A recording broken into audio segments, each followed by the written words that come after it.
Welcome to another episode of Conduct Detrimental. Dan Lust alongside Tarun Sharma. What's up, buddy? It's good to be back, Dan. It's been a minute. On the docket today, we are, depending on when you're listening to this, this is either the 1-year anniversary of the NIL era or very close to it. So we're going to be talking NIL with Dan Green and Ryan Wepley, two contributors to Conduct Detrimental, two friends of mine. But before we do that, we have some baseball issues to attend to. We have the Freddie Freeman, Casey Close, Doug Gottlieb, triple threat match of sports law. We're going to get into that. And then we also have a baseball arbitration roundup. So I put out an SOS on the Freddie Freeman, and I got probably more than I bargained for. Joshua Kusnick is a friend of mine. He's a former Major League Baseball agent. Emphasis on former because I had a lot of current agents respond to me, said they could not touch the story with a 10-foot pole. And then Josh, who I've known now for a couple of years, said he would love to talk about it. And Josh, if you look him up, he's represented a number of high-profile players. We get into it, but he's now out of the game. He's moved to the tech side, the NFT side. He does some stand-up comedy, but he is ready to let it fly. And Tarun, he did not disappoint. So we're going to get into that with him. And then we're going to do a baseball arbitration roundup. Dean Rosenberg, another contributor of ours for the website, he did a really popular article on our site, just the baseball arbitration recap, some of the top deals and filing numbers. Wouldn't you know, we've had some people in baseball circles reach out to us and said that Dean's article was fantastic. So we thought it was only appropriate to have him on. Tarun, the other thing that just literally happened as we were recording the show, USC and UCLA rumored to be moving to Big Ten territory. So we're going to address those first three topics with our guests. Tarun, any thoughts on USC and UCLA defecting for greener pastures of the Big Ten? I saw a great tweet that was like, I can't wait for UCLA and Rutgers, like the Sunday 8 a.m. baseball game before UCLA has to fly 5 hours back across the country. Yeah, I don't know. It reflects oddly upon the alliance, right? Like the entire point of the alliance is that they're not really going to poach each other's schools, and that they were going to stand up to the SEC. And I guess that has changed. Something has changed. So, I'll be very mindful of how I phrase this, given potentially some of your connections over in the college football world. But that alliance, as much as the point was that, those conferences, the Pac-12 and the Big Ten, they were not going to, take each other's people and they were going to, work together. I remember the headline coming out of that is that it was all a handshake deal. There was no written contracts in place. So I remember thinking that was odd. And then, hindsight being 2020, to the Big Ten, it's probably good that nothing was in writing. Makes it that much harder to be chased for legal liability. So we'll probably dedicate a future episode to that. In a world of conference realignment, has been a crazy 365 days between Texas and Oklahoma bolting. Now USC and UCLA, two schools in each respective conference that I never would have thought would left those. Those are kind of the hallmarks of those two particular conferences. Here we are. Okay, Tarun, a reminder to everyone, our podcast is sponsored by Themis Bar Review, top bar prep company in the galaxy. We're going over a lot today. We're very contract heavy today. A lot of negotiation and leverage, today. So Tarun, I know you're studying for the bar. You have Themis Bar Review, so we're not going to keep you so long. But Themis Bar Review is the top bar prep company. Tarun uses it, and we recommend it to everybody. Head to themisbar.com/con-detrimental. With that being said, let us kick it over to our baseball topics with Joshua Kusnick and Dean Rosenberg. Joshua Kusnick, old buddy, welcome to the show, my friend. How are you? I'm amazing. Living the dream the day before July 1st. July 1st usually is a relevant date in basketball circles, but today, or we'll say whenever you listen to this is relevant, as it is Bobby Bonilla Day. So before we get you out, we're going to talk a lot about a project you're working on with friend of the show, Darren Ravel, with the Bobby Bonilla Day NFTs. But the reason we had you on, Freddie Freeman Gate, we'll call it that, or we'll call it Casey Close Gate, or maybe Doug Gottlieb Gate. A huge story in the world of baseball agency and just agency at large. And I put out the SOS. I was looking for a former or current baseball agent to talk about the controversy. I got a lot of DMs from current agents that said that they could not talk about it for obvious reasons, an active player, and not to mention that Freeman was put on the no contact list. So they did not want to get in trouble any way, shape, or form. And then I got a DM from my old friend, Joshua, who's out of the industry, but obviously you've represented a ton of clients back in the day. We talk about what you're up to now, but you obviously have a history in this world, a history with Casey Close and Excel. So I thought we'd get into it. Let me just run the numbers and do a little bit of a recap of what we're dealing with. And then I'm going to hand you the mic and you can go in whatever direction you want. Sounds good? Absolutely. Okay. So the deal that Freeman, so people know, obviously Freddie Freeman was a lifer, homegrown guy with the Atlanta Braves. signs with the Dodgers after the Braves win the World Series. Some eyebrows are raised. Buster Olney had a really long article that did pretty well on ESPN about this divorce from the Braves, and people thought it was odd how this kind of worked out. A guy wins a World Series with his team and then departs, across the country. The number that's being reported, Freeman agreed to Dodgers 6 years, $162 million. That's a $27 million a year deal. And people were talking about, at least according to Buster Olney, the Braves offered 5 years, $140 million with a higher annual average value of $28 million. So the numbers were similar. And the fact that the numbers were reported to be similar, people kind of struck it as odd that Freeman would leave. So this article with those numbers is from March of 2022.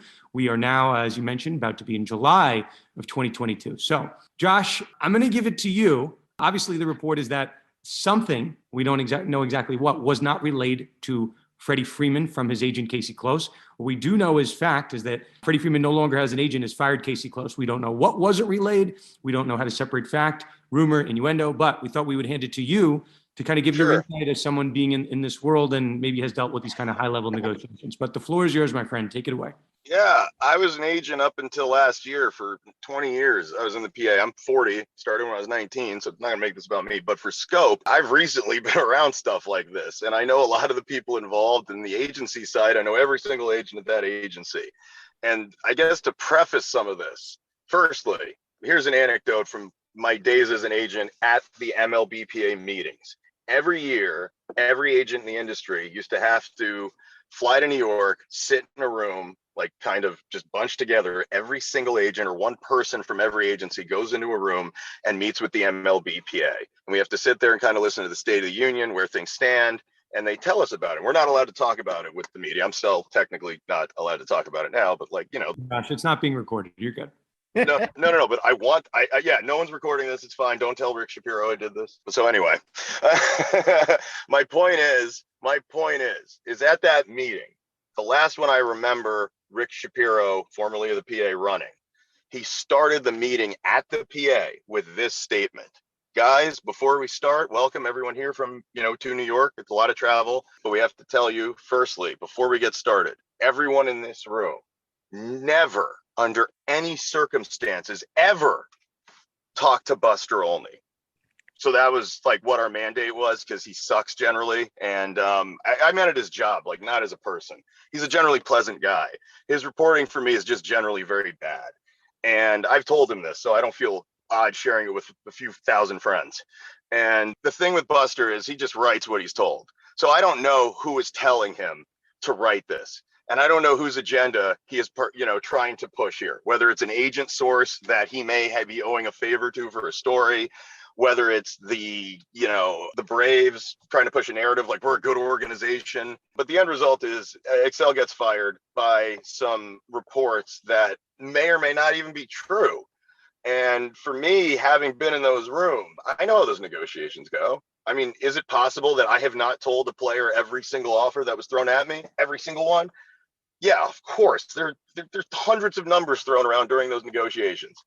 But if you're telling me that do I believe Casey Close did not tell Freddie Freeman the Braves' final offer as presented to the best of his abilities, like, hey, this is what I think the final offer is? Yeah, I do think they probably did a good job, because Casey's known for doing a good job. It would be staggering to me to see an agent at that level, with that level of experience, Scott Boras, those guys, miss something like that. So is there nuance in some of this where maybe something got misinterpreted by Mr. Freeman and Casey or the Braves? Yes, I do believe that, because I'm sure the Braves have their perspective of what they feel like they did. And I'm telling you, I have dealt with Alex Anthopoulos. I've dealt with the Braves, and I dealt with him in Toronto. I hated dealing with him. If that guy went to a player and told him how the negotiations went because of whatever he was feeling as an agent, that would enrage me. Because one, you never listen to the team in general. So why all of a sudden would I start believing them about this? And that's the part that I hate, is that, maybe it's true, maybe it's not, but why am I taking what the team is saying as gospel during these negotiations? I know they don't deal in good faith generally. I know teams always look for the bottom dollar and bargain. And I still believe that front office had no other agenda than to make themselves look good when they wanted to replace Freddie Freeman with Matt Olson. I really believe that. I really believe this came down to them finding a scapegoat so they could get away with replacing Freddie Freeman without getting blamed for it. That's what this looks like to me, having been in those rooms. So, Josh, I'm gonna jump in here because the reason we wanted to have you, right, just as you're explaining, to separate fact from fiction. So this report, Buster Olney, I think, had the first one to say that Freeman had dropped his agent because of some unhappiness. The report that comes out yesterday, depending on when you're listening to this, was Wednesday. Doug Gottlieb has a tweet that says, Casey Close never told Freddie Freeman about the Braves' final offer. That is why Freeman fired him. He found out in Atlanta this weekend. It isn't that rare to have happen in Major League Baseball, but it happened. Close knew Freddie would have taken the ATL deal. So what Doug Gottlieb is accusing Freddie Freeman of doing, and Gottlieb is now in the middle of the story. I've gone on Doug's show before, but sometimes you find yourself in the middle of the story. He is claiming a couple things. He is saying that final offer wasn't relayed. He's also saying, contrary to what you just said, Josh, that it happens a lot in Major League Baseball that the final offer isn't relayed. And then he says, right, Close knew that Freddie would have taken the ATL deal, but despite knowing that, didn't give it to him. So there's a couple of allegations there. It's insane. It's fucking insane. That's an insane series of words to put in a sentence because, one, that guy doesn't know that. He doesn't know that. Someone told him that. And who told him that, he happens to believe. So let's start right there. Doug Gottlieb does not know that because he wasn't with Freddie Freeman, he wasn't with the PA, and he wasn't with the agency. So I already know whatever he's writing, he doesn't know. Someone told him that. So he's choosing to believe that someone like me who talks to him, whoever, he believes his source. That's great. I can't tell you the amount of times sources are idiots. Almost all the time. So for me, someone's running an agenda here. Someone wanted to get that agency fired. Could it be a rival agency using the media as a tool for that? And it's like that elaborate? Yeah, shit like that happens all the time.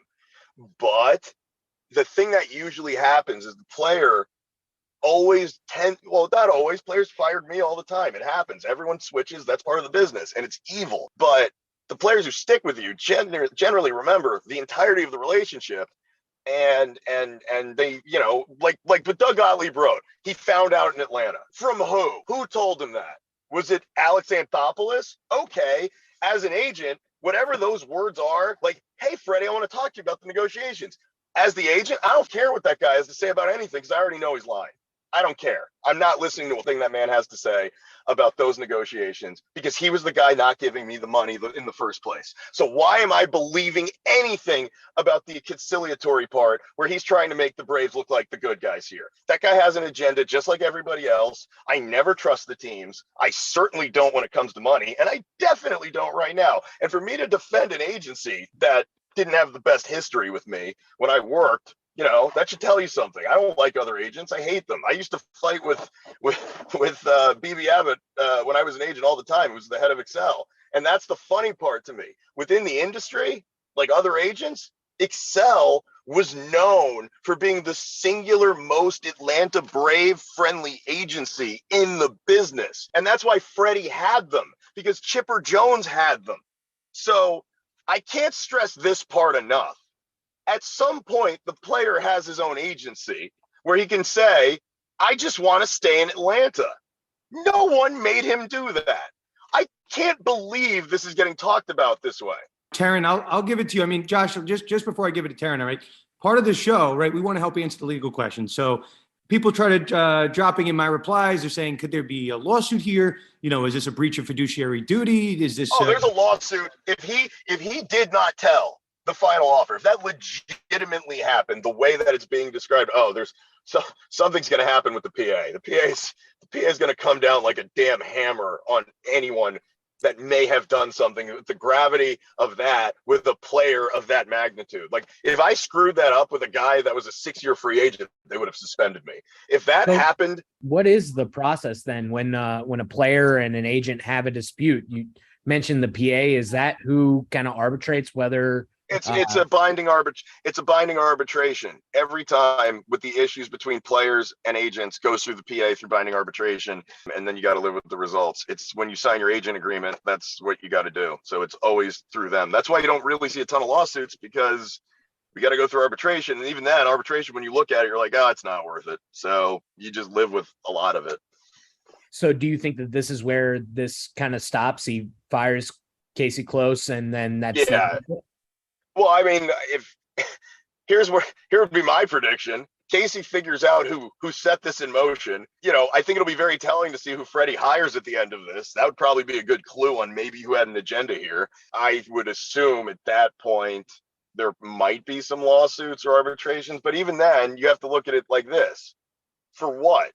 If the agency gets fired tomorrow, they still get paid for all of this contract. What's Freddie Freeman's contract worth when he's 36 as a free agent? Like, I don't think anyone's that worried. I'm sure it's the marketing dollars, the relationship, all that stuff. But, you know, don't forget, Excel's still going to get paid on that deal with the Dodgers. And that's the other part that's insane to me. Everyone's like, oh, he wanted him to take less money with the Dodgers.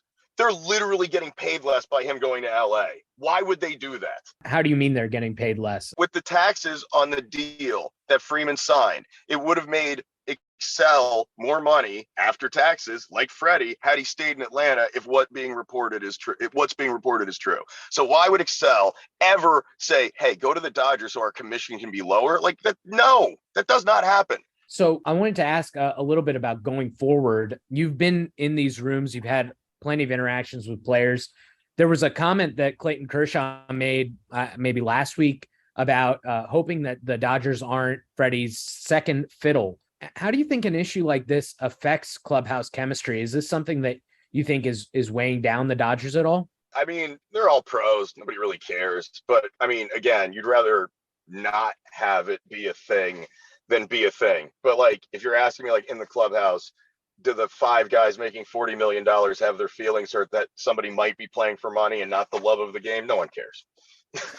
So, Josh, let me go. Let's take the Doug Gottlieb element of this, because we should mention, right? Casey Close has now denied all allegations. He's saying that it was a mischaracterization, Gottlieb's tweet. So, you know, it looks like Gottlieb had this. I don't know. He had some sourcing for this. He's coming out that he's not being clear where he got it from. I don't know him personally, but a tweet like that as an agent is infuriating, because again, I'm not trying to diminish reporters. I know everybody. So do you. Same team. But I'm not a reporter. I'm the guy in the room. So there are things I know because I'm there.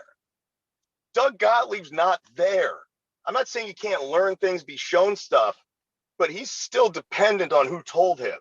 So for me, when I see a report like that, I'm like, oh man, he's really betting on the person, because there's no way those details could come from anyone except for a specific group of people. And whoever those people are, those people would all have an agenda to leak that if they leaked it. If the people involved, that would be the GM, the agent side, whatever, you know. But if it's a rival that isn't involved, if it's not the Braves, here, I'll make it even simpler. If it's not the Braves and it's not the agency and it's not the player, it's someone else who's a rival who's got an agenda. And if that's the case, that person doesn't know. And even if it's a very reliable person, they still don't know.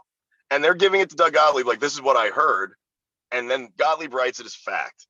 And because he believes the guy would find out from somebody he knows. Because I know everybody, you know everybody. Somebody tells you, it's generally true. That's how it works. But what I'm saying is there's no chain of command that I believe that Freddie Freeman, Alex Anthopoulos, or someone in these high levels that would have been on those calls told Doug Gottlieb any of this. I'm sure it was somebody who heard something and then Doug ran with it with certainty. I would love to know the certainty sans a video or an email or being told directly. I just know how small that group of people is. And I know we don't talk to people about that stuff. And if we did, why? Let's just dig into it a minute, because this is a sports law show. Obviously, sports law, sports agency, sports business. Sure.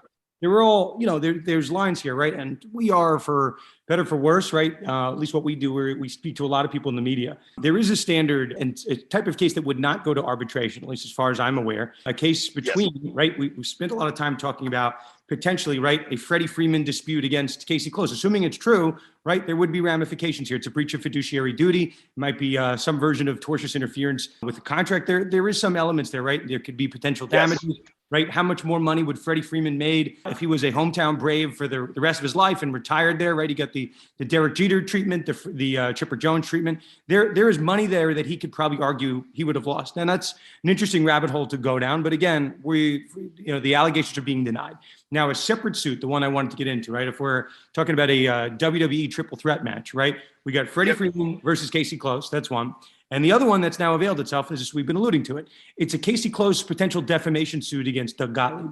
Now, as a member of the media, reporting about public figures, which Casey Close most likely would be, right? Yes. You have protection by something called actual malice. Casey Close would have to show that Doug Gottlieb knew what he was saying was false, yet said it anyway. So just to give the Casey Close statement, just in quotes, he goes, "We are immediately evaluating all legal options to address the reckless publication of inaccurate information." That's code, right? With reckless disregard for its falsity. He's insinuating that there's a defamation claim that's coming. So, what you're kind of saying, Josh, and you've been behind the scenes here. You were saying that you think that somebody told that to Doug Gottlieb. So if I'm Gottlieb's attorney, let's say he's sued in this hypothetical defamation case, he would say, right, Doug Gottlieb didn't have any reason to know that this was false. He didn't know that this was a false thing. So he might have protection as in saying that. What do you think of that? Is there any world where you think Gottlieb just made it up, or you think he heard it from somebody? No, I actually see I'm not a lawyer.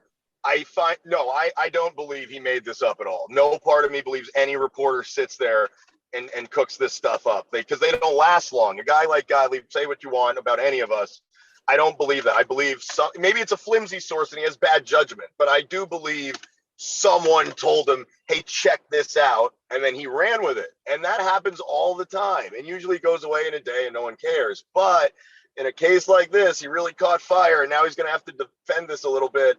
And I promise you, however strong he thought his source was, probably isn't as strong as he thinks it is.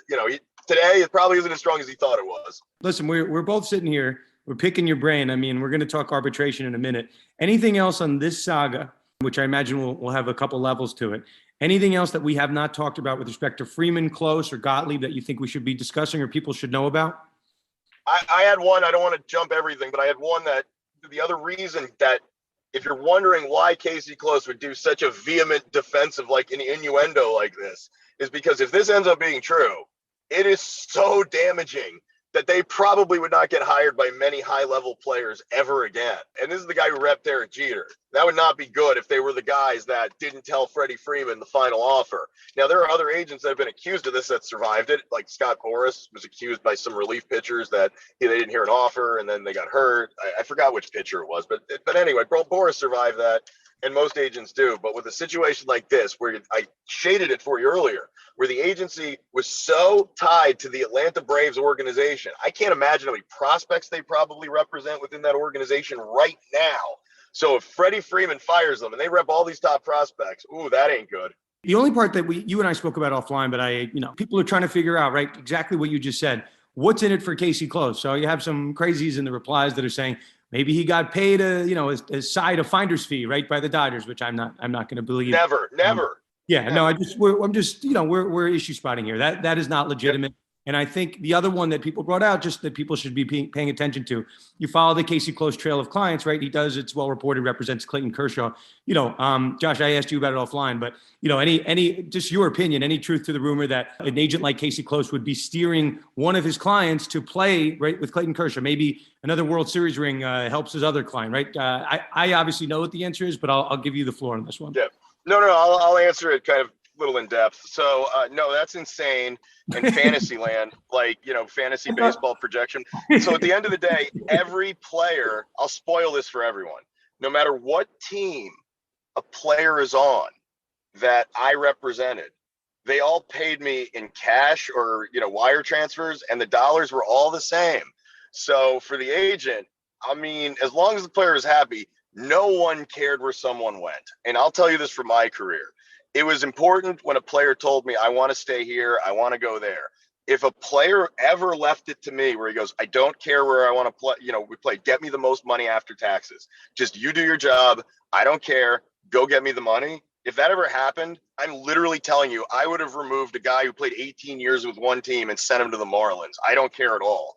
So for me, when I see stuff like that, where they're like, oh, he's playing favorites, No, that's insane. The only time something like that would ever come into play, I had a situation where at one point I represented like 13 of the Brewers' top 20 prospects. And I had Michael Brantley, Lorenzo Cain, Darren Ford, Jeremy Jeffress, Alex Perriard, Omar Aguilar. I mean, I had everybody.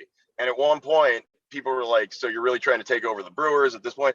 And if I were to send a minor league free agent or a free agent guy, I would always look at Milwaukee first because it was easier for me to manage those guys. But as far as trying to help Clayton Kershaw win another ring, there's no scenario in which that came into play other than probably Kershaw calling Freddie Freeman and saying, yo, this place is awesome. We have the same agent. You should come here. But as far as like spurning Atlanta, I can't stress this enough. Financially, with the amount of money that agency, not Casey Close, the other agents in that agency, Hank Sargent, BB Abbott, Chipper Jones's agency, they had way more to lose by that guy leaving Atlanta than him going to LA. That's why it's so frustrating for me to see these headlines, even though I absolutely don't care at all with how this ends up. It's frustrating to see it misreported because that agency was pretty much hired to make sure he went back to Atlanta.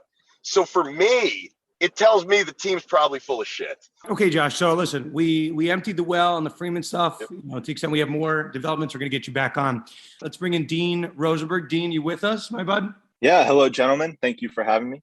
So what we're going to do now, obviously we just ended baseball arbitration season, the biggest case of all of them. Aaron Judge settled. So we wanted to do kind of a baseball arbitration roundup. Dean, as many know, Dean publishes for our site. He does the baseball arbitration recap. He did a lot of stuff, over the year for us. And then fortunately ended up, finding some employment with a friend of mine in baseball arb. So Dean, I'm going to give you the floor for a minute just to introduce yourself to our listeners, a little bit about your background, your path, and then we'll roundtable it. Tarun's going to stay with us. And Josh, we're going to talk about the three biggest arbitration cases that you flagged. But go ahead, Dean.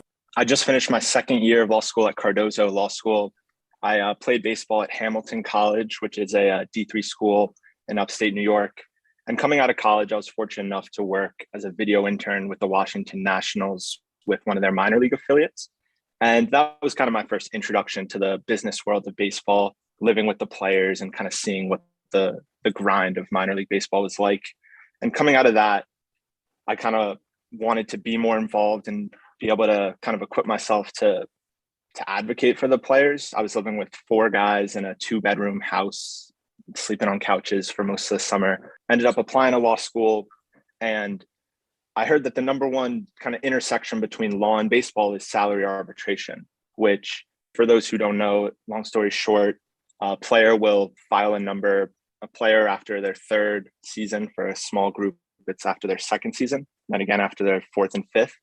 They'll basically file out a number saying I'm worth X amount of dollars. The team will file and say they're worth Y, which will always be less. And if they can't agree to a settlement, it'll go to a hearing, and both sides will basically use the statistics or attendance or any kind of argument they can, which is included in the collective bargaining agreement. It says what's admissible and not, to kind of prove that their number is correct. And so my first year at law school, I was fortunate enough to be able to do the Tulane International Baseball Arbitration Competition. I had a team of 3, and it was just a mock of the process, a little bit condensed, but that was kind of my first introduction to salary arbitration. We talked about it on the podcast, for any, 1Ls or kids trying to go to law school, the Tulane Baseball Arbitration Competition is basically mock trial, but you're arguing baseball contract. So I took that path. Tarun took it. Dean took it. Josh did it in real life, which, agent on the player side. I hired Jay Reisinger and did not get invited to Tulane, so I just had to pay Jay. Yeah, Jay Reisinger, I think he's a follower of our show. I've seen his stuff on social media.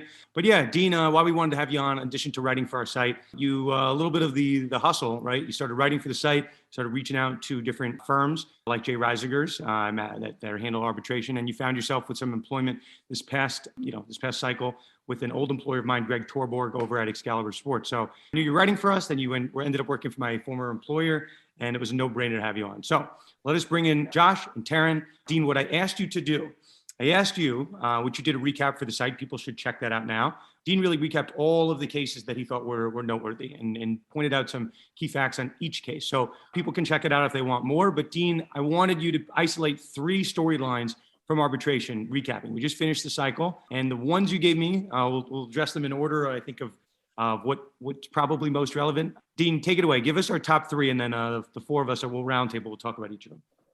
All right. So out of the 31 players who submitted filing numbers, players and teams, only 13 of these cases actually went to hearings.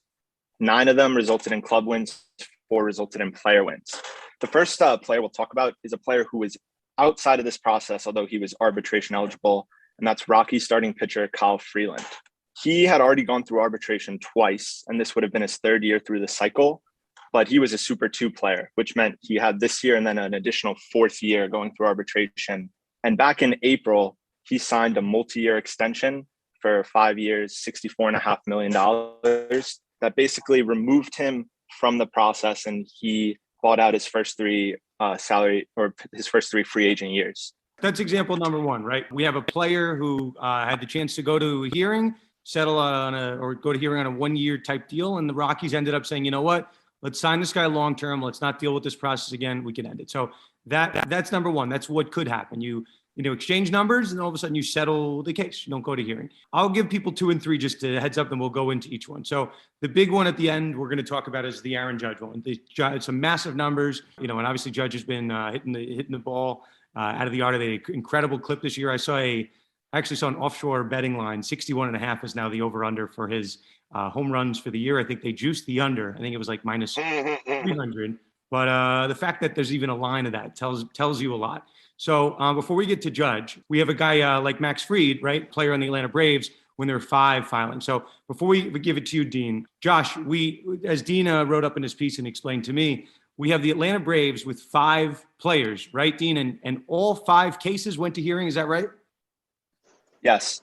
2 player wins and the Braves won 3. Josh, have you ever heard of that, with the team sending all of their players to hearing? I mean, not at that large a number. I mean, it's called file and trial, where, the teams, once you reach a certain point, they stop negotiating and they just file. So the Braves went straight file and trial and let the free market decide, what happens. And, it's a strategy for sure. But I mean, it's one of the reasons I hate the industry so much, the business side, is because arbitration hearings are horrible. Like, they literally go in there and tell you why you're terrible at everything. And I don't understand the process of it. Like, is it really worth saving that kind of money in an uncapped sport to ruin the relationship forever? Like, what the hell? The one that comes to mind is the Dellin Betances one, right? Where Randy Levine was saying all sorts of horrible things about him, apparently right to his face in the hearing. It really damaged that relationship. AJ Burnett left crying one year, like with the Marlins. Like, it really happens that way. And one of the biggest mistakes years ago, and I don't know if they've changed it, but it used to just be strictly statistics and only a limited amount of statistics. Like, for a while, I couldn't use data and analytics in arbitration. They literally barred me from using it because it wasn't an agreed upon set of information with the teams, which awesome. So, but one of the things that you couldn't do smartly was that you couldn't talk about your players' charities and all the good stuff, because if you did, then the teams could also do that, but also bring up DUIs and arrests. So we always avoided that. So recently, I think it was last CBA or 2 ago, they started allowing in the off the field, which it's so bad. The only ARB story I could kind of bring up here as a tie-in, I repped Jeremy Jeffress after he got a DUI with the Rangers during that time, after one of his suspensions. And I remember that negotiation period, the month before the file date. I called the team and spoke to one of their assistant GMs. I don't want to say who. He's awesome. I'm still friends. He's out of baseball. And he called me the first day. He goes, "Hey, listen, your guy had a great season, but there's off the field that we got to deal with." And I said, "Listen, before you say anything, we have a month to get this done. I already know everything. So let's just talk shit about baseball cards and stuff until the end. And then the last day, just tell me how much they gave you and I'll say yes." And we did that for a month. And now he's one of my buddies, about baseball cards in real life still. And the last day he told me the number and I got it. And it was lower than all of the comps of every other player in baseball. And I took it and I was thrilled. And if you're asking me why, it's because if I didn't, I was going to have the team non-tender a guy who got a DUI, and boy, was I not confident about that. So in a way, because I was able to acclimate with the ball club during that period, I got a deal done for a guy that might have gotten non-tender otherwise. So my point for all of this ARB hearings are bad because if I went to a hearing with that guy, I'm not sure I'd be alive. Okay, so that brings us to our last one. I want to be mindful of everyone's time here, right? Oh, sure, yeah. No, and Josh, listen, the chat is flowing. You are electric, my friend. Let those F-bombs fly. They're fun. It's amazing. Yeah. This podcast Bring me on more. This podcast is not, listen, of course, Josh, this podcast is not sponsored by ESPN yet, so we are not a Disney-owned entity, so we can really do whatever we want for the time being. I mean, I'm banned from MLB Network, and even if they were, I'd still be this way. So that is verified. That is verified. Okay, so the last one, and Dean, set the stage a little bit with the numbers. So, normally the arbitration process goes by behind the scenes. It is not, ESPN bottom line ticker news, but this past year with a guy like Aaron Judge and the way that Aaron Judge has been performing, leading baseball in homers for, majority of the season, people were paying attention. It raised a lot of eyebrows that they would let a guy like Judge even have another year, right? So his numbers were kind of, I don't want to say plateauing, but they weren't, going through the roof, right? If you go as Baseball Reference, not a lot of bold numbers in this most recent years. This year is very different. So Dean, explain what the filing numbers were, the midpoint, and then let's kick it to Josh for hypothetically what he would have done. So Aaron Judge is trying to reset the market for what a raise, a third-year arbitration eligible player can get in terms of raise. And he, after making 10.175 as a second-year arbitration player, filed at $21 million, which is almost double his previous salary. The team filed at $17 million, which would still give him a very sizable raise. And so that created a midpoint at $19 million. I guess let's take it there, right? Josh, we'll put our listeners into the eye of the storm here. They did settle, right? They settled at 19. So they settled directly at the midpoint, right? So that's Dean and I were talking offline. That's the interesting thing here. You have two numbers. They settle at exactly the midpoint. So, not all the time, but when you settle cases, usually the number leans a little bit to the left, a little bit to the right, because you don't know what each side's going to file at. You don't know where that midpoint's going to fall. The fact that they settled exactly at the midpoint, interesting, especially because the optics that, the Yankees, that they're not taking care of one of their guys. Maybe they could have done him a little bit of favors by even, going a nickel towards his side of the line, but they did not. Also coloring this entire situation is the fact that he's due to be a free agent in the offseason, and he has turned down the Yankees' last offer in the offseason. He said that he's going to talk with all 30 clubs, and the Yankees will be one of them. So, Josh, as part of your answer, I kind of wanted to hear, how does a player who's about to be a free agent, how does that affect your approach during the arbitration process? Glad you shaded it that way. I would not have said that. Good job. Thank you. No, for real. That was good. No, smart question. So one, I know exactly what the Yankees are doing. So I'm sitting here like popcorn, like, oh, this is amazing for me. Like I get a different view than you guys. So the midpoint to me is hilarious. It's like the white flag from the Yankees. Like, no, we like you, see? And for Judge to accept that without fighting should scare the living hell out of the Yankees, because they're like, you didn't want to fight for more with us? You didn't want to deal with it? No, I'm good. Just give me half. I would be terrified if I was the Yankees. I can't even imagine how much this is going to cost them in the offseason waiting until he was a free agent. They screwed up so bad by waiting for this guy because they didn't believe in their own player who they developed. And if they did, they would have just paid him, because we live in a world where there's no salary cap. And if you want to say the luxury tax, you're going to be crying luxury tax to me about the New York Yankees, who don't care about the luxury tax. They will when they pay Judge, but no, all of this was just horribly, they didn't believe in their player. That's what all of this tells me, is they didn't believe in their player. Like the Angels didn't do this with Trout. They're not going to do it with Ohtani.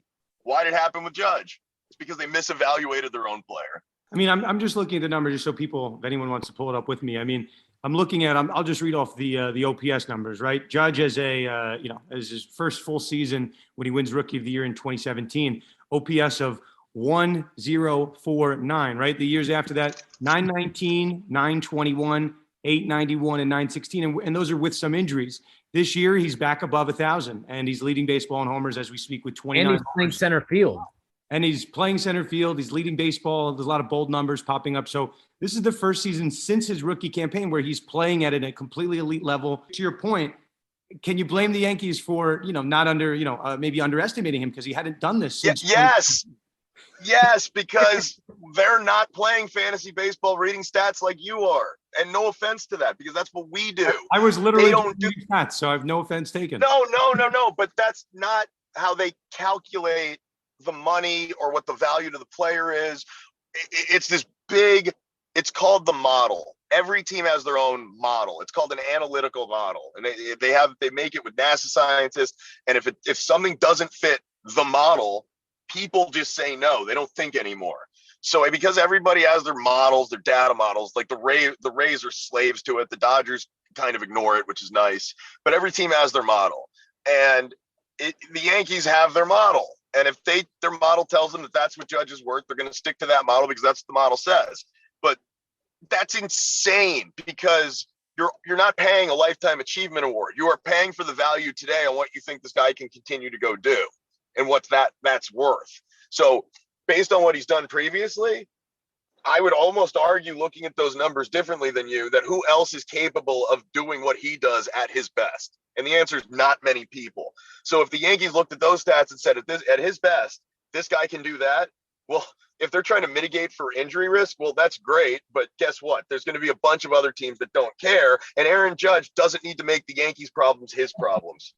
The only pushback on just briefly, and then Dean, I want you to, I know you have some of the comps ready that might have come up. The Yankees, I hear what you're saying, Josh, right? We're reading back of the baseball card stats, but to some extent, arbitration is back of the baseball card, because as lawyers, right, you have to look at precedent. That's ARB. I was only talking about free agency. No, but I'm agreeing with you, right? What's odd in the baseball arbitration process, right? As they've already filed numbers, Judge continued to hit home runs. So his value was continuing to increase while those numbers, the filing numbers, were remaining stagnant. So it's an interesting process, right? And I think, to your point, that the Yankees were nervous.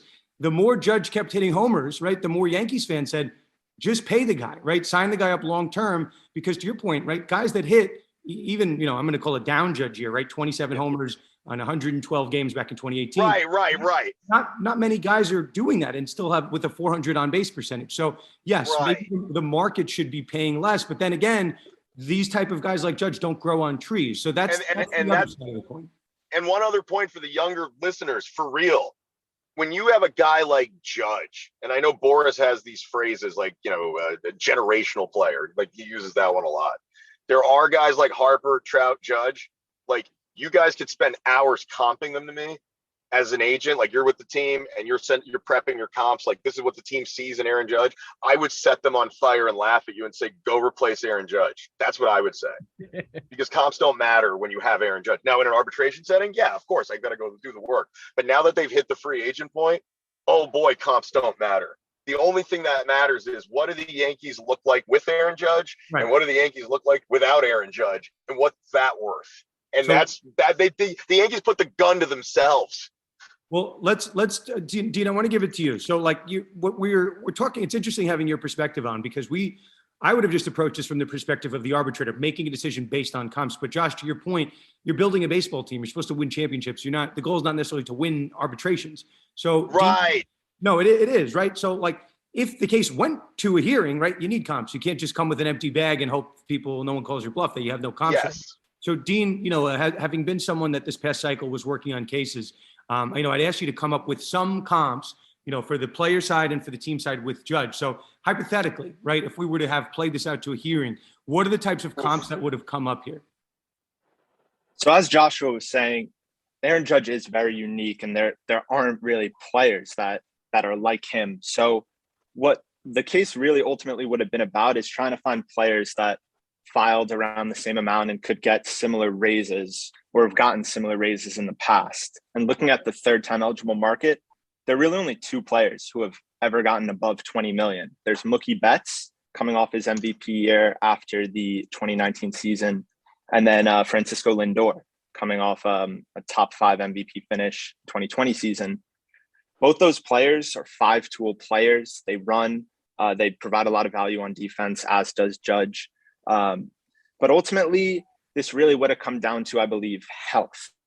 Aaron Judge, it's clear, when he's on the field, he's productive. His WAR per game played is among the top in the MLB, but he just simply isn't healthy all the time. So it come down to the team ultimately saying he's an incredible player. He's once in a generation talent, and we love it when he's on the field and he produces elite numbers, but he just hasn't been able to stay healthy. The player would focus on the first part of that sentence. He's one of the best players in the game, one of the most popular, and he produces like no one else. Dean, I'm going to put you on the spot here. What was the number for Lindor? Lindor settled, or he has a number that you have? Lindor, 22.3 million. Okay, and then what was the number for Betts? 27 million. I believe it's the highest anyone's gotten. Yeah, it is. It is. Yeah. So, and then how, just in your, and Josh, I'll give it back to you. Where do you think, just looking at the numbers, eyeballing them, Judge settles for 19? You think that was a good deal, or you think you should have tested it and went for the 21? For a lot of the reasons Joshua mentioned before, the Yankees didn't want to put him through a hearing. They didn't want to have him sit down and listen to all the reasons why he wasn't that good. Because of that, I think maybe Judge's representation could have pushed for a settlement above the midpoint. That way they could have been, look, like we get our clients above the midpoint. Look at what we got Judge. But the health, the injury issues, and the games played, I think kind of brought it closer to that $19 million. I will make a different point. I could see why he thinks that, but I'll tell you why they did the midpoint. I really will. I know the answer. So the answer is why you would do this is because the Yankees in this situation basically said, we're not going to take you to a hearing, pick a number. Why would you pick that number? Because now, doesn't everybody feel nice about Aaron Judge being a team player and not being greedy? And he's just trying to help the team win. Look, he didn't even get over 20. What a reasonable guy. He didn't even go to a hearing. What's going to happen when he asks for $551 million and he goes back and gets that million about 6 months from now? That million's not gone. He'll get it later. But this is all PR shit. So like the midpoint number is just going to be used to go get more money later, which is freaking, as an agent again, just bravo. That's awesome. Do you think that this is like akin to the Freddie Freeman situation at all? Couldn't they let their face of the franchise walk, and then we have some leaked story like this several months later where they? But guess what? Aaron Judge and his reps are pretty insulated from that because look at all the good work they've done. He settled his ARB case. He tried to do a deal. He wanted to stay. The reps have been in charge of everything. Everything Aaron said has been clearly communicated. Right now, the Yankees are the bad guys. How are the Yankees going to not be the bad guys from here on out? The Yankees have already been positioned as the bad guys. Like they've already lost this PR battle. Like I love this, like watching it unfold, because there's nothing the Yankees can do other than sign this player to not be the bad guy. The agents have done such a good job positioning this. I love it. Where even if he goes to another team, the Yankees are the bad guys for not signing him. So just real quick to close this out, do you think he sets the new average record in terms of my guess? There's two scenarios, three actually. One, no, maybe he just takes a discount. I don't think so. Maybe. Two, he signs with the Yankees for a record contract because that's the only way in hell they're keeping him. But it's a double-edged sword. If he goes somewhere else, that deal is going to be even bigger than the Yankees deal because you'd have to pay him more money than the Yankees to get him to leave. So, wow, I think we're going to see some cool shit with this deal. I don't think you're going to see anything like, Tatis and Acuna and those guys, or Wander even. Even Mike Trout. I think you're going to see something special with this deal. And then we're going to laugh about how small it is when Shohei Ohtani gets his. Okay, Josh, so we're going to get you out. I know we talked about a couple things. Today, as we're recording this, is June, but tomorrow, July 1st, Bobby Bonilla Day. Josh, the floor is yours. I know you're working contractnft.com, the simple NFT company, and a project, again, you're working on with friend of the show, Darren Ravel, on the Bobby Bonilla NFTs. Josh, the floor is yours. Yeah, it's the contractnft.com, and I got hired by Bobby Bonilla and his people to craft two NFT projects for Bobby around the Bobby Bonilla Day phenomenon. The first one is a limited edition NFT run of 1,193 NFTs to commemorate the 1.193 million he gets paid every year for the next till 2035. So we're going to do collectible NFTs that are tied to autographs in the real world. You get a signed baseball card. You get access to a website, videos. You can win a Zoom with Bobby. But most importantly, out of those roughly 1,200 people, somebody will win a trip to go to Bobby Bonilla Day and spend the day with Bobby at Bobby Bonilla Day next year, whether it's at Citi Field or at an event. But Bobby is planning the inaugural Bobby Bonilla Day with the Mets and Steve Cohen directly. And whoever wins that NFT obviously can get in with access. We're also doing a live event in Atlantic City at the end of the month, date to be determined, at the National Baseball Card Convention. Darren is very involved in those things, so am I. And we'll both be there. Bobby will be there.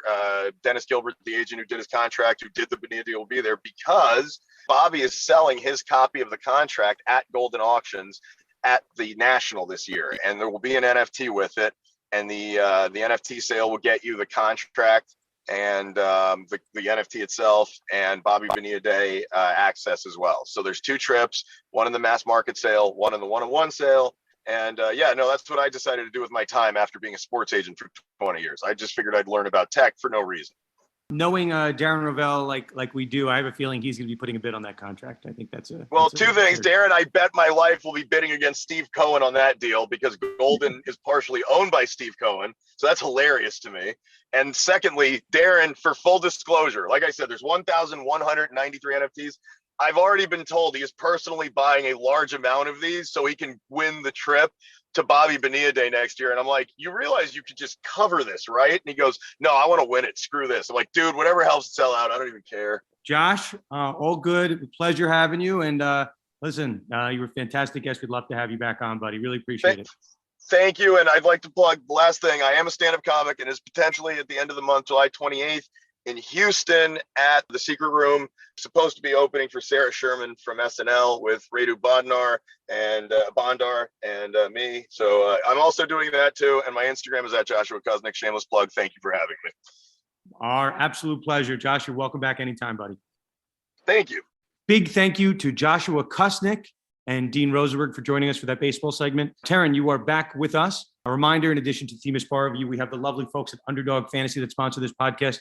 Season-long best ball fantasy. That's where to go for fantasy football events. You can check out everything over there. Use our promo code CONNECT for a $100 match bonus. We have not talked about in this episode because we did a lot in Deshaun Watson this past week. Dan Snyder, we usually do a lot of football, but we thought it was appropriate this week to stick to baseball and college sports, given our heavy dosage of pro football these past couple of weeks. But Tarun, let me give it to you. I knew Josh would let it fly. I think I might have set the bar low. What do you think of our new friend of the show, Joshua Kusnick? He was an electric factory. And I thought he was just fantastic. Really interesting to hear that perspective on things. You don't necessarily get to hear what the insider take is on it. And I thought that he was honest and authentic about it.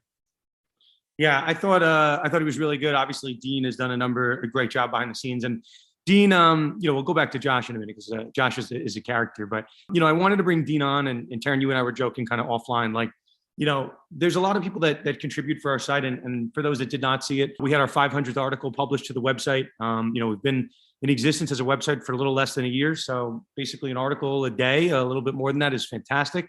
And, everyone's coming out. We just hit, 200,000 page visits. We're over 200,000 on our podcast downloads. We're actually, a good amount above that at this point, but we had to try to hold to do 200. And that's what you get when you have some very popular podcasts in between. So yeah, the reason I bring it up, we have a lot of people that contribute, but it takes someone like Dean. Dean has come to the well a couple times and had an idea. He said, I want to do a baseball arbitration segment and a series on the site. He said, can I do that? And I said, of course you can. There are no rules. We appreciate all things sports law. And what did Dean do? He didn't just do that, right? We don't just create a website for people, I don't know, to write about, to have some publication. Dean took those articles, right? And this is a lesson to everyone listening. You don't have to be a law student to have this idea. Lawyers can do it as well. He took those articles and used them to apply to entities within sports. And Dean found a job through those articles. That's how you do it. You don't just write articles to write them just for the hell of it. You write articles to try to leverage that into opportunities. So I wanted to give Dean his credit, obviously being a return contributor, but also someone that showed some hustle in order to pull a baseball job. So wanted to give him his due. So, lastly, just back to Josh, quick story about Josh, and then we'll kick it over to Dan and Ryan to talk some NIL on the 1-year anniversary. Tarun, are you familiar with Josh, or is it just through me talking about him? Yeah, this is the first time that I've gotten to speak to him. So what was funny during the pandemic, the baseball negotiations, I was pretty vocal and explaining what was going on the team side and player side. So it was funny. One day I just had a tweet that was about what the owners were doing. And it was from a Bob Nightingale article. I wasn't misrepresenting anything. I just was explaining what Nightingale was saying. So Josh, who I didn't know at the time, kind of went into my replies and started yelling at me. And I'm like, Josh, to be clear, and I didn't know the guy, to be clear, I'm just relying on this article right here. Like, this is not my own independent sourcing. So what I thought was going to be like a Twitter war, all of a sudden it went into a DM exchange. We exchanged phone numbers, and that was 2 years ago. And Josh and I, have gone back and forth. We follow each other on Instagram. I check out Josh's stand-up. Just a good dude. So, sometimes Twitter can be a pretty toxic place, but this is where friendship was born out of it. So I was happy to, when Josh dropped in my DMs, to join, and happy to plug everything Josh is doing with Ravel on Bobby Bonilla Day. Tarun, I think this Freeman stuff is fascinating. I don't really know where it goes from here, but certainly not a good look when you have Freddie Freeman and firing agents and, type of fiduciary duty stuff coming up. We're going to get into it a little bit with Ryan and Dan. Maybe some similar tones going on in the NIL world with people representing athletes. But I don't know. Tarun, any thoughts before we move over to our college sports side of this? Coming into it, I had one perception of what had happened, and Josh kind of changed how I looked at the situation. And it's because, he's been on that side and he knows these people personally. So I think it's something that everyone needs to think openly about and think what every party has at stake here. But it was a great conversation. Okay, Tarun, appreciate it, buddy. So without further ado, I'm going to bring in Ryan Welpley and Dan Green to talk the 1-year anniversary of NIL. Okay, we're bringing in the round table here. We're bringing us home. Ryan Welpley, Dan Green. Ryan, you are an attorney at Morse Law, and Dan, you've been on with us before, an attorney at Newman and Lichtenstein. So in addition to wanting to talk NIL, very randomly, the three of us all went to Union College in very small, I guess it's not that small, but it's connected in New York, about 15 minutes outside of Albany. So the rarity that I find two of you guys that are in the NIL space, I wanted to certainly bring you in, and then the fact that you guys connected, absolute no-brainer. So both of you have been, contributing to the website. You guys have some very popular stuff in the NIL space. And then separately, you guys are both following the legislation trackers on the high school level and the collegiate level. So, who better to bring in for our kind of 1-year recap of the NIL era?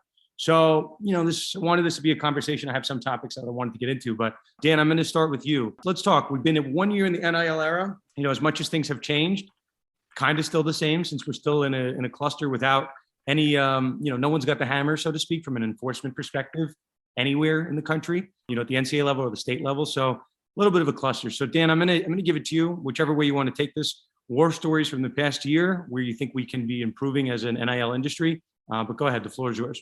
Thanks, Dan, and thanks for having me back on the pod. As you said, it's great to be back on the pod with two Union College grads.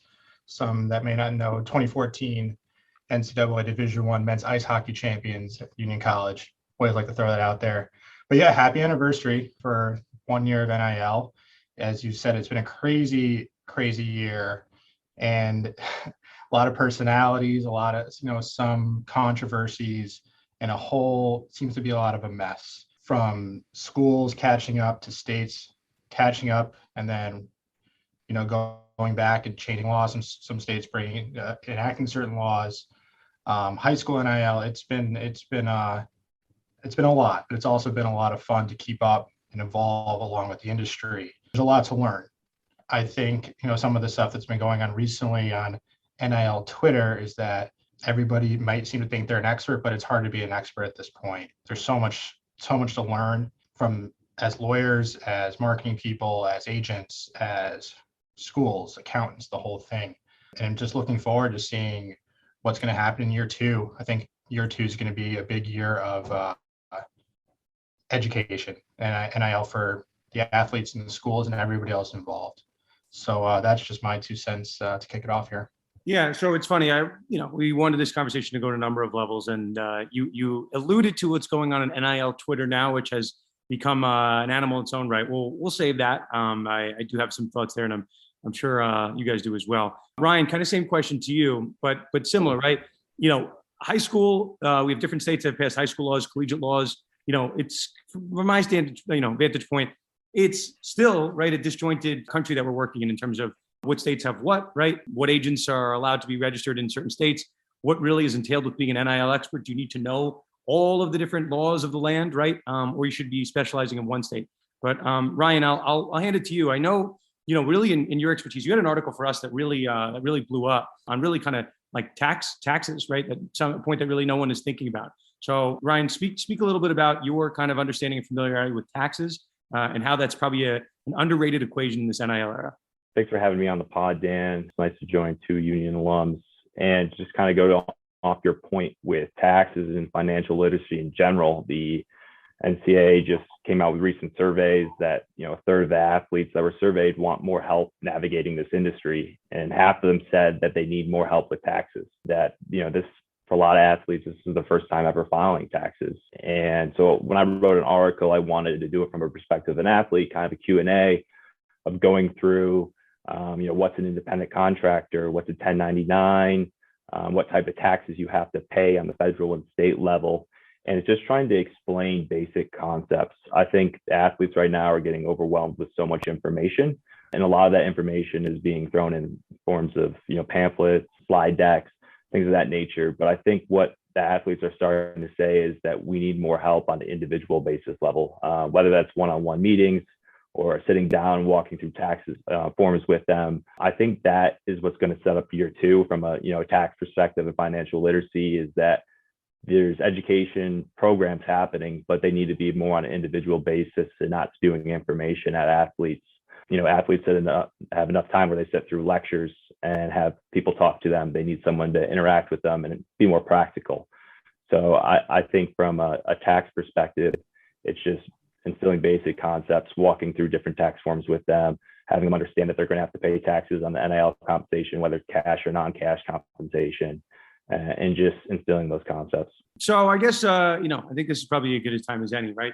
NIL Twitter has been kind of ablaze recently, and there's been, I follow the space, a lot of subtweeting, a lot of people in the last maybe, we'll say 6 months, people like, where did this person become an NIL expert? Why does this person know what they're talking about? Some lawyers are, making the space bad for others. There's some people that are very predatory, that have big egos. So ego notwithstanding, there was a pretty public dispute that went on over in the southeast part of the country. Two schools in Florida, Miami and the University of Florida, in a pretty public dispute. One of the individuals is a friend of ours, has been on the show a bunch, Darren Heitner. The other guy is a guy by the name of Michael Caspino, represents a number of college athletes and has been pretty vocal that he's been one of the individuals that's been helping college athletes, earn money off their name, image, and likeness. So we'll be very careful how we report this, but I just want to point out that there was a quarterback that was, the rumor and innuendo, he was choosing between two schools, the schools being Miami and Florida. Again, this is not verified by the schools involved here, but reports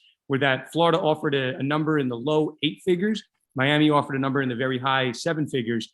And the reports of that, and this is directly from Michael Caspino, the lawyer for the agent involved, or the lawyer for the athlete involved, that he ended up taking the deal from Miami because he thought that Florida's collective was dysfunctional. And Darren, who's done a lot of work for the collectives, in Florida, I'm not sure if Darren's exact ties to the actual Florida, the Gator Collective itself, but, obviously Darren as a Florida alum certainly took offense to that. So those two have been engaged in a war of words. So it was subtweeting, and now all of a sudden it's direct shots, flung at one another. So, I guess, I'll give it to whoever wants to take it. Where I think the general population at large falls, it's like, okay, everyone wants to accuse other one of NIL violations. As I kind of alluded to at the top, is there such thing as an NIL violation? Because, from my vantage point, there still hasn't been the NCAA that's come down on someone.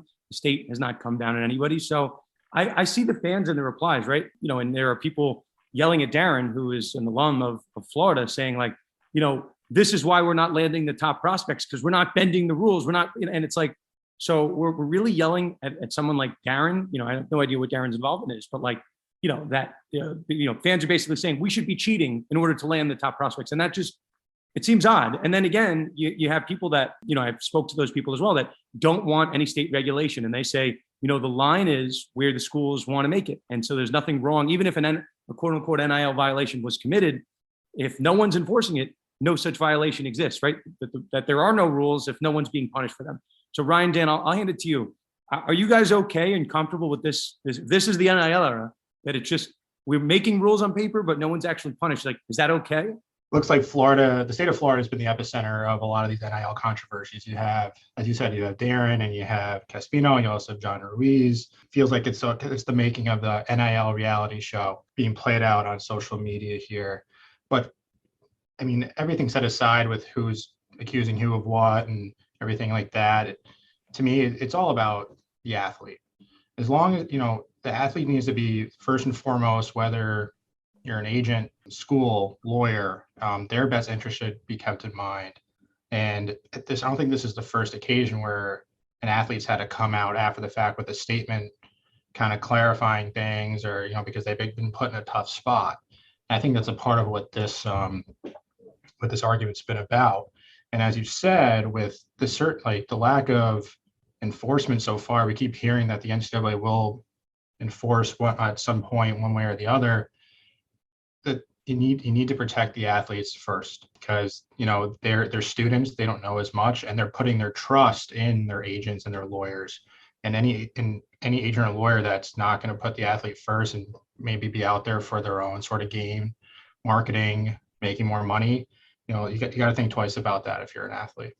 So I guess I'll take you here, Ryan. I mean, the question that I'm speaking to people in NIL circles and collective circles, I think there's a fear that the collective industry is not going to look anything like it does if and when the NCAA steps in, that the collective era might be a short-lived one. It might be a lucrative one for some athletes, but that the current iteration of the collectives might not exist. Now, let's assume, just to address the elephant in the room, that those might not exist. But assuming they do, the comments from Michael Caspino, I thought were, we'll just say different. I've never heard of, and we just had on a baseball agent to talk about, the Freddie Freeman issue. Caspino was talking about which collectives he thinks are preferable to others, right? And Caspino is essentially acting as the role, essentially being an agent for these athletes involved here. And he's basically, I saw a tweet of his, he was giving a list of his favorite collectives to work with. You would never hear anything like that from, an agent in a particular sport, be it Major League Baseball or the NBA, like ranking the teams they like to work with the best. It just wouldn't happen. So, no offense to Michael Caspino, but that's not a comment that usually comes out of the mouth of someone that's, an experienced person in this field that does a lot of deals. I would just worry, when you were segregating, even right, the University of Florida, the comments that the Gator collective is dysfunctional. It's an interesting strategy to kind of say that one collective is worse than the other. Maybe you make some favors over with Miami and Florida State, but then you're still putting down University of Florida. Ryan, when it comes to the collectives, what are your thoughts? Do you think this is the world that the collectives are always going to be here? Or do you think this is going to be a short-lived tenure? Yeah, I think in year two, you'll still see the collectives around. I mean, they'll still have to keep building up a war chest to compete year after year. They'll have to determine themselves what's their return on their investment with these athletes. If they're not winning games, if a key person that signs with the collective transfers, you might see less donations or membership subscriptions to these collectives. But I think they'll still be around and still be at some level. But I think in year two, you're going to see different models with more schools being involved, with state restrictions being lifted on school involvement in NIL. You'll see more facilitation by the schools. You'll see them open more specific school marketplaces. Open Doors recently announced that they're going to launch 75 school-specific marketplaces for this fall. That will allow the schools to control more so the facilitating the NIL, and businesses can go directly to that marketplace and engage. So it kind of takes the need away from a collective to facilitate deals between an athlete and a brand. And then you'll see different concepts with a third-party model that will remove, boosters or fans involved in the process. You look at USC, the model that they did, they signed a partnership with Stay Doubted, a digital marketing agency, where they created a subsidiary to help them with everything NIL. And that takes away the fan and booster aspect and improper inducement and recruiting violations. I think that will be a model that some Power 5 schools might consider moving forward as well, to kind of disassociate themselves in a way from the negatives of the collectives. But I think collectives are here to stay, and they'll continue to be around, but it might be different in year two. Dan, I'm going to give you this one. It's a topic that's been coming up a lot, and it's for better or for worse, right? Again, people are going to say that maybe states and the federal government should not get involved in this. We want a full unregulated market. It should be free. That's the beauty of our country. I still think that there is some level of regulation. Even those people would agree that some things maybe need some regulation. And the point that, I think is probably the easiest one. Right now, we have people across the country with all levels of experience trying to represent athletes, trying to work with athletes. This issue of an NCAA certified agent, or the version of a high school certified agent. When you have so much money being involved, and Ryan, you mentioned, we have athletes for the first time in their lives filing tax returns. So they're pretty vulnerable. And I think all three of us have seen, we all know the stories about athletes going broke, and ESPN had a great 30 for 30 on that back in the day. But I think we need to be very careful and protective of our athletes, of who we surround them with. So I don't think there's any harm of requiring some type of certification to work with athletes. Dan, do you see something like that, an NCAA certification to be an agent, or some type of governing body to get that type of license? You see that coming down the pike? Yeah, I don't know if there's going to be any sort of NIL agent certification, but I know a lot of school policies, especially even so in states where there isn't an NIL law, they require that any sort of representation of their athletes be from a licensed attorney in the state or a registered athlete agent in the state. Something that I don't think a lot of people know, because I'm not sure if it's really enforced. You can look up on any state licensing website to see who is a registered athlete agent. I've occasionally, seen some people holding themselves out as some sort of athlete agent in the NIL space, and you can look them right up in in whatever state they're representing an athlete. And there's been cases where I haven't seen them, but who's enforcing that? And I've heard people complain about the registration requirement because they want to represent athletes all throughout the country, and it costs money, and with dealing with any sort of state government takes time. But as we've said, it's really important to protect the athletes, and going through the licensing procedure ensures that in most cases. Certain, I think some of the state laws have similar language about being a licensed athlete agent in the state. But as I said, again, is there really enforcement there? And there probably should be. Okay, so in our few minutes remaining, I just want to open up the floor, right? So a lot of this has been, right, the first year of the NIL era and kind of where we are today on, the dawn of the anniversary. Ryan, let's go to you first, just some parting thoughts. Where do you see this next year? What's going to be the biggest change when we convene for our second year anniversary? And I promise to have you guys both on, right? Union College, you got to represent here. What's the biggest thing, maybe if you have a bold prediction, what's going to be different about the landscape come 2023, July 1st? Yeah, I think we're seeing it right now towards the end of year one, is that schools are being more involved building up their internal NIL programs. I think when NIL started, they were playing catch up and they didn't have any internal programs really in place and infrastructure. And now you're starting to see that being built, whether it's with, third parties outside and partnerships with places like Open Doors or Influencer, or like what I mentioned with USC, with Stay Doubted. And I think they're going to continue to build that platform as far as education as well internally, and hiring staff members and building out their compliance departments with specific NIL positions. And I think that will be key from a university perspective. And I think they're going to continue to build off that. And then I think a bold prediction is that we will see an enforcement action this year. Earlier this month, the NCAA said that they're investing potential violations of NCAA rules. They're focusing on boosters and collectives and not the athlete's eligibility. They're not focusing on risking any athlete's eligibility. And I think we'll see that despite trust concerns. I think we'll see more formal investigations happening, especially, in recent days, the alleged reports with, Miami and Florida. I think there'll be more, actions on the horizon with the NCAA, and it's something to look out for to see if they take that jump and really pursue something in that front. Dan, send us home. Your bold prediction for the next 365 days. What are we going to see? Yeah, I agree with Ryan. NIL is here to stay. Some schools are ramping up and some are still sitting back. And I think there's a possibility that NIL for major college sports may create the haves and the have-nots. So it'll be interesting to see what moves on there. I also agree with Ryan on the enforcement actions. We'll see what, I think that might be the biggest news coming up. But besides that, there's also the big employment issue. If college athletes can become employees of the school, I know it's making its way through the courts. And I think it's also going to be huge and kind of touches on everything we've talked about today is high school NIL. We've seen certain states and their athletic associations be very hesitant. I think it was Ohio, there was even a vote and they voted down permitting high school NIL, and some states have jumped on board right away. Got to start thinking about those kids as well, about education and them being protected and how that impacts their futures as athletes and as, just as individuals as well. I think those are the big things to see. Year two is going to be wild as well. It's going to be the wild, wild, wild west. Part 2. Well, the bold prediction from Dan, if I'm hearing, is that the wild, wild west is going to get wilder. So that is a fair prediction. Definitely is fun. Okay, the fun version of the Wild Wild West. This past year was pretty good. Gentlemen, thank you very much for joining us. We'll see what the future holds. Appreciate it. Awesome. Thanks, Dan. So that'll put a wrap on this mega episode. We only thought it was fair. We've been doing so much NFL between Dan Snyder and Deshaun Watson.